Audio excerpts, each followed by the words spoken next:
You guys are not going to believe what happened to me. I mean, I still replay it in my head almost every single night. And the anger, the sheer betrayal, it just burns as brightly now as it did the day it happened. I wanted to surprise my son by hiding in the backseat of his car after school, thinking it would be a hilarious, memorable moment for both of us. Instead, what I saw when I peeked over the seat, who was sitting next to him, shattered my entire world into a million pieces. My son, my sweet, innocent 16-year-old, was sitting there, his face glowing, talking animatedly to the last person on earth I ever expected to see with him, my husband's mistress. Yes, you heard that right. My husband's mistress. Was I wrong for confronting them right then and there? Tell me honestly, would you have done the same thing? It all started so innocently, as these things often do. My husband, Mark, and I had been married for 18 years. We had a beautiful home, 2 wonderful children, our eldest, David, who was 16, and our daughter, Emily, 12. From the outside, we were the picture of suburban bliss. Mark was a successful architect, always busy, always on the go. He worked long hours, often traveled for conferences, and sometimes even stayed late at the office to meet deadlines. I was a part-time graphic designer, which gave me the flexibility to manage the household and be there for the kids. We had a routine, a rhythm that had become comfortable, almost predictable. I trusted Mark implicitly. He was my rock, my best friend, the man I envisioned growing old with. Looking back, I can see how naive I was, how willfully blind I must have been, but at the time, I truly believed our love was unshakable. We had built a life together, through thick and thin, through financial struggles, through the joys and challenges of raising children. He was always so attentive, so charming, so good with the kids. He'd bring me flowers sometimes just because. He'd leave little notes for me to find. He seemed like the perfect husband, the perfect father. David, our son, was a typical teenager, maybe a little more reserved than most. He was a good student, played soccer, and had a small, close-knit group of friends. He was starting to get his driving license, and Mark had bought him a used but reliable car to practice in and eventually drive to school once he passed his test. It was a silver sedan, nothing fancy, but David was thrilled. He'd spend hours cleaning it, detailing it, making it his own. I loved seeing him take such pride in something. He was a sweet kid, maybe a bit awkward around girls, but generally happy and well-adjusted. We had a great relationship, full of inside jokes and late-night talks. I felt like I knew everything about him, every secret, every crush.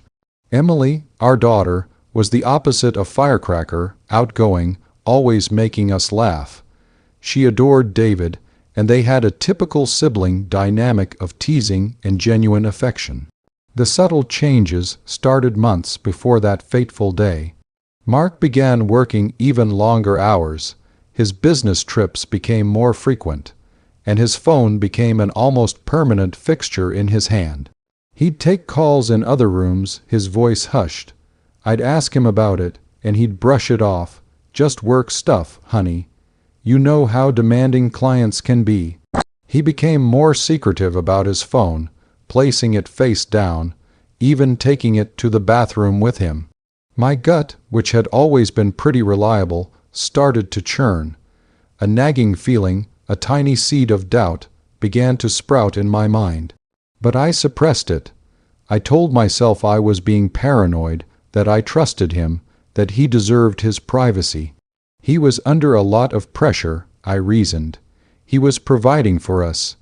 I tried to focus on the positive, on our family, on the life we had built. Then came the little things that, in retrospect, screamed affair. The new cologne, a scent I didn't recognize, and one he never wore for me. The sudden interest in his appearance, hitting the gym with renewed vigor, buying new clothes.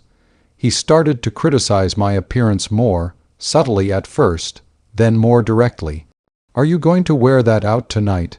Or maybe you should try a different hairstyle." It chipped away at my self-esteem, making me feel less desirable, more insecure. He became more distant in bed, too. He'd always have an excuse: tired, stressed, headache. Our once vibrant physical intimacy dwindled to almost nothing. I tried to talk to him about it, to ask if everything was okay, if there was something bothering him. He'd get defensive, accuse me of being clingy, of not trusting him. He'd turn the tables, making me feel guilty for even bringing it up. "Why are you always so suspicious?" he'd say. "Can't a man just be tired after a long day?" The breaking point, or what I thought was the breaking point at the time, was a credit card statement. A charge for a weekend getaway at a boutique hotel in a town he definitely hadn't mentioned traveling to for work. When I confronted him, he stammered, his face turning red. "Oh, that," he said, too quickly. "That was a client retreat, very last minute. Didn't want to bother you with the details."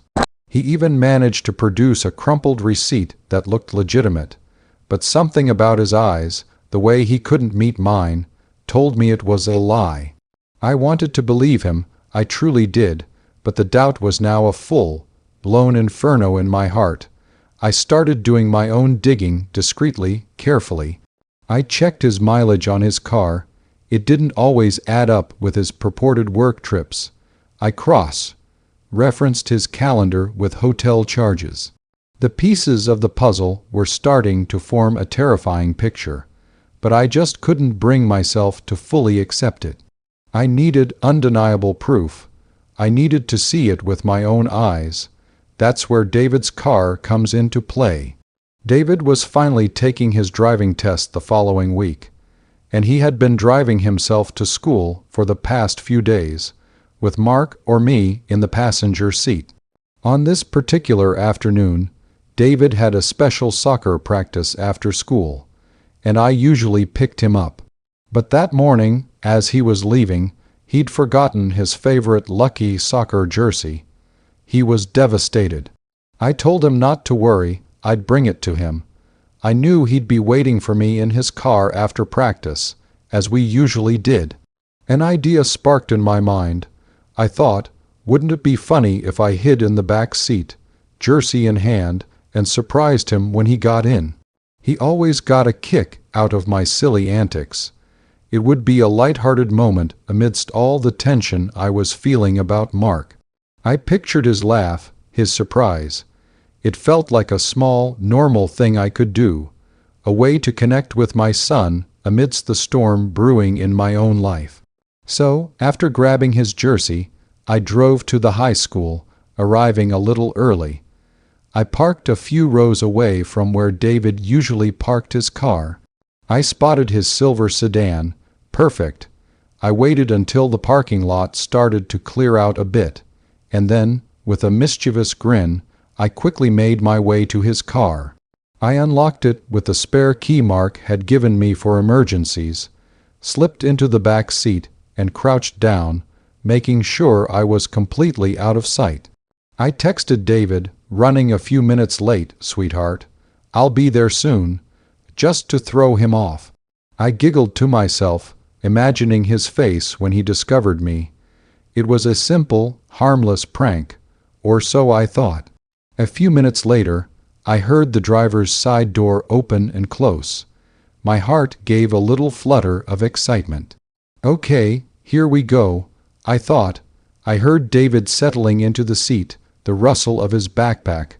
I was about to pop up and yell surprise, when I heard another door open, the passenger side. My breath hitched. David usually waited for me alone, or sometimes a friend would drop by for a quick chat, but never get in.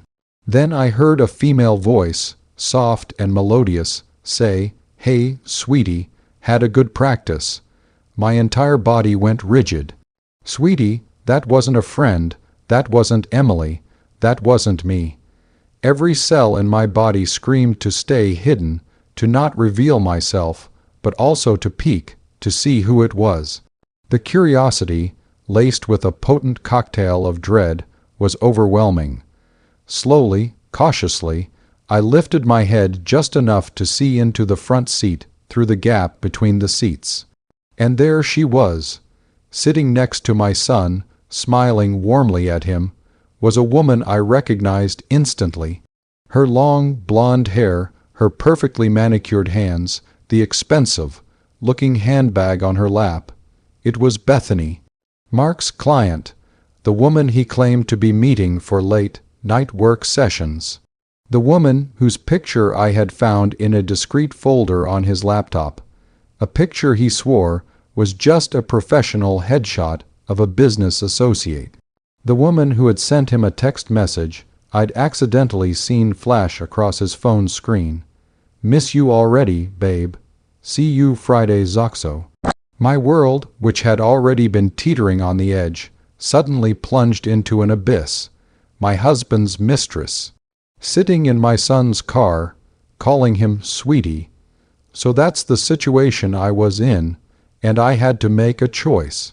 I was paralyzed, hidden in the back seat, listening to them talk, a sickening knot tightening in my stomach.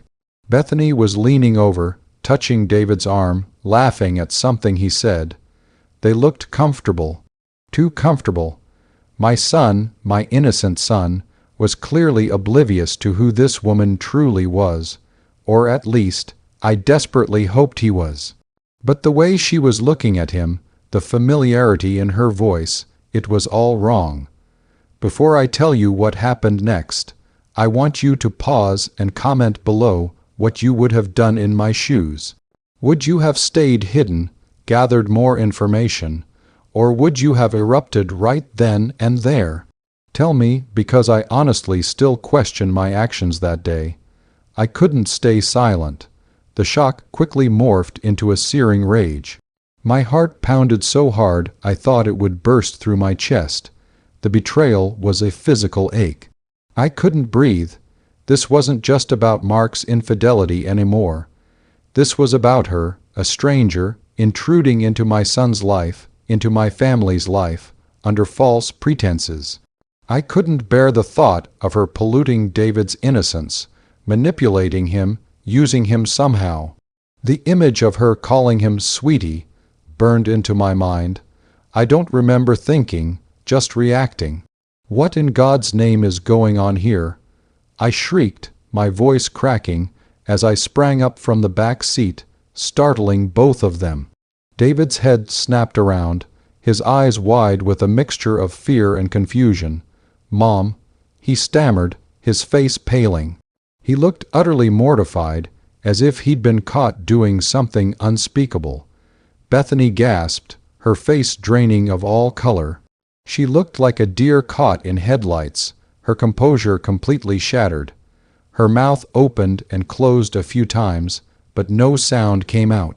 She clutched her handbag to her chest, her eyes darting between me and David. "Don't you mom me, David," I yelled, my voice shaking uncontrollably. "Who is this woman, and what are you doing with her?" David stammered, "Mom, this is MS. Peterson. She's a friend of Dad's. She was just giving me some driving tips." He was clearly flustered, trying to concoct an explanation on the spot, but his words sounded hollow even to his own ears. "MS. Peterson," I spat, turning my gaze, cold and hard, to Bethany. "Is that what you call yourself now, MS. Peterson, or should I use your real title, my husband's mistress?" Bethany finally found her voice, a weak whisper. "Listen, I can explain." "Explain what?" I roared, feeling the tears welling up, but refusing to let them fall. "Not in front of her. Explain why you're in my son's car, cozying up to him, calling him sweetie. Have you no shame? Have you no decency?" David looked between us, his face a mask of dawning horror. "Mistress, Mom, what are you talking about?" His voice was small, bewildered. The innocence in his eyes was heartbreaking. Your father, I said, my voice thick with emotion, has been having an affair with this woman for months. She's not just a friend. She's been sleeping with your father, behind my back, behind our family's back. I couldn't hold back the tears anymore. They streamed down my face, hot and furious. Bethany finally composed herself slightly, gathering a sliver of defiance. This isn't the place for this, Pamela. You're upsetting your son. Oh, now you care about upsetting my son. I scoffed, a bitter laugh escaping my lips. Where was your concern when you were breaking up his family? Where was your concern when you were sneaking around with his father? I leaned forward, my face inches from hers. Get out of this car, now. She hesitated for a moment, glancing at David, who was staring straight ahead, his hands gripping the steering wheel so tightly his knuckles were white. He looked utterly devastated. The realization was sinking in for him, and it was crushing to witness. I said, "Get out." I practically screamed, pointing to the door. With a huff, Bethany unbuckled her seatbelt and scrambled out of the car, slamming the door shut. She didn't look back. She just hurried away across the parking lot, disappearing into the sparse crowd of students still lingering. The silence in the car after she left was deafening, broken only by my ragged breathing and David's choked sob. "Mom," he whispered, his voice barely audible, "is it true about Dad?" I turned to him, my heart aching for the pain I was inflicting, but knowing he deserved the truth, however ugly. "Yes, son, it's true. I'm so sorry you had to find out this way." I reached out, wanting to comfort him, but he flinched away. He wouldn't," David mumbled, shaking his head. "Dad loves you. He loves us." "I thought so too, David," I said, my voice heavy with sorrow. I really did. The drive home was excruciatingly silent. David was unresponsive, staring out the window, his shoulders hunched. When we got back, Emily was playing in the living room, oblivious. I sent her to her room to do her homework, wanting to spare her from the immediate fallout. I pulled David into the kitchen, where I told him everything I had suspected, everything I had found.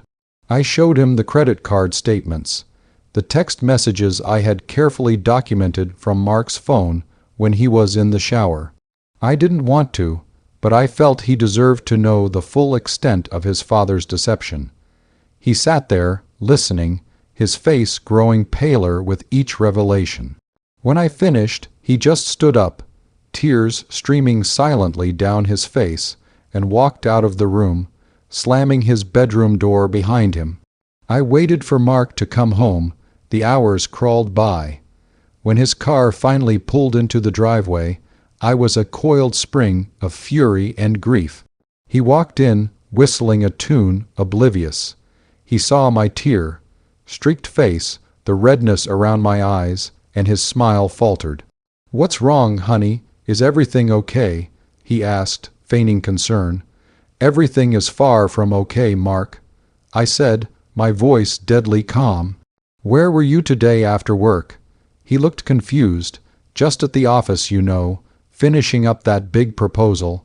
"No," I said, stepping closer, my voice rising. "Don't lie to me. Where were you after David's practice?" His eyes flickered. He knew. I just swung by the school to see how his practice went. You know, check in." "Oh, you checked in all right." I scoffed. "You checked in with her, your mistress, Bethany." His face went white. The color drained from him entirely. What are you talking about?" he stammered, trying to regain his composure. "Don't you dare play dumb with me, Mark. I was in the back of David's car today. I heard her calling him sweetie. I heard her talking to him, just like she belongs in our family. And you know what? She doesn't, she never will." I was screaming now, all the pent-up anger, the hurt, the betrayal pouring out of me. "I saw her, Mark, in David's car, talking to our son, the sheer audacity, the disrespect, How could you? Mark visibly crumbled. He sank into a chair, his head in his hands. Pamela, please, let me explain. Explain what? Explain why you thought it was okay to involve our son in your disgusting affair. Explain why you brought her into his life. What kind of man does that, Mark? What kind of father? He looked up, his eyes bloodshot. It wasn't like that. She was just helping him with his driving. He asked her for advice. I didn't mean for her to get involved with him. His words sounded pathetic, weak. He asked her for advice. Or did you set it up? Did you orchestrate this, Mark? Did you think you could just seamlessly integrate your mistress into our family life like she was some new, helpful neighbor? Is that what you were planning, to just replace me? That night was a blur of shouting, tears, and raw pain. David eventually came out of his room, his eyes red, rimmed and swollen. He stood there, silent, listening to our argument. When he heard Mark admit to the affair, not just with Bethany, but with other women too, something in him snapped. He walked over to Mark, looked him straight in the eye, and said, I hate you, Dad. I hate you for what you did to Mom. I hate you for what you did to us. And then he walked back to his room, leaving Mark stunned and speechless. The aftermath was devastating, as you can imagine. Mark moved out that very night. I initiated divorce proceedings immediately. It was messy, painful, and incredibly public. Our once perfect family was shattered. David struggled immensely. He lost respect for his father, and for a long time he was withdrawn and angry. He blamed Mark entirely, which, while justified, also meant he struggled with the idea of a family ever being whole again. Emily, thankfully, was somewhat shielded from the uglier details, but she knew her parents were splitting up because Dad did bad things. She missed her dad, but she was fiercely protective of me and David. As for Bethany, I never saw her again. I heard through the grapevine that she left town shortly after the divorce was finalized, unable to handle the scrutiny and the shame. Mark tried to reconcile, tried to apologize, but the trust was irrevocably broken. The image of Bethany in David's car, the casual intimacy they shared, it was a wound that would never fully heal. It wasn't just the affair. It was the egregious betrayal of involving our son, of blurring those sacred lines, that was unforgivable. It's been a tough road, a long, winding, and often lonely journey. But David and I, and Emily, we've grown closer.